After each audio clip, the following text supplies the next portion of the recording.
নমস্কার, ওম নমঃ শিবায়। আজকে আমি আপনাদের সামনে অনেকদিন পর এসেছি একটা টপিক নিয়ে এবং তার রেমেডি নিয়ে। টপিকটি হলো পিতৃপক্ষ বা কোনো চার্টে পিতৃদোষ থাকে এবং তার রেমেডি কি করলে আমাদের সেই বাজে এফেক্টগুলো কাটতে পারে।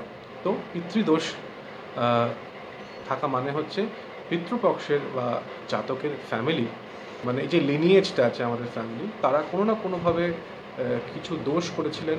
ধার্মিক দোষ হতে পারে, কার্মিক দোষ হতে পারে। এরকম কিছু দোষের ফলে আমাদের এই জেনারেশনের উপরে বা তার চার্টে এই দোষটা দেখা দেয়। আর পিতৃদোষের জন্য অনেক রকম ট্রাবল আমরা ফেস করে থাকি, যেরকম কর্মক্ষেত্রে, ফিনান্সিয়াল ক্ষেত্রে এবং বিজনেসের ক্ষেত্রে আমাদের ফিনান্সিয়াল প্রবলেম, সার্কামস্টেন্সিয়াল অবস্ট্রাকশনস, এগুলো আমরা ফেস করে থাকি। ইমোশনাল কিছু প্রবলেমও ফেস করে থাকি, ম্যারিটাল প্রবলেমও আমরা ফেস করে থাকি। এই 17 সেপ্টেম্বর 2024 থেকে 2 অক্টোবর 2024 অবধি পিতৃপক্ষ চলছে।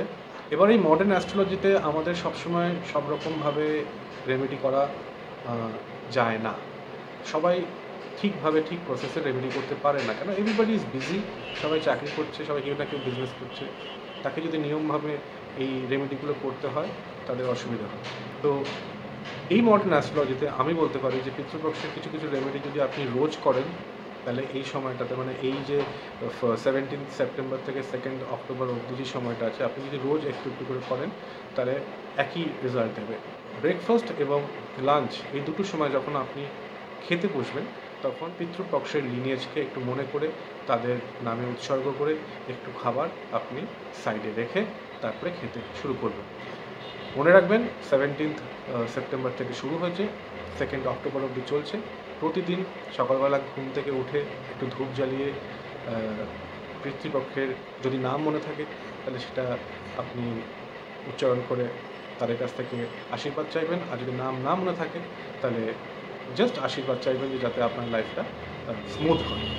এই রেমেডিটা আপনি যদি করেন তাহলে আপনার পিতৃদোষ আস্তে আস্তে কেটে যাবে।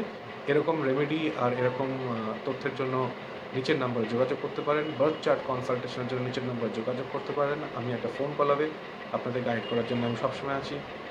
ধন্যবাদ, ভালো থাকবেন। ওম নমঃ শিবায়।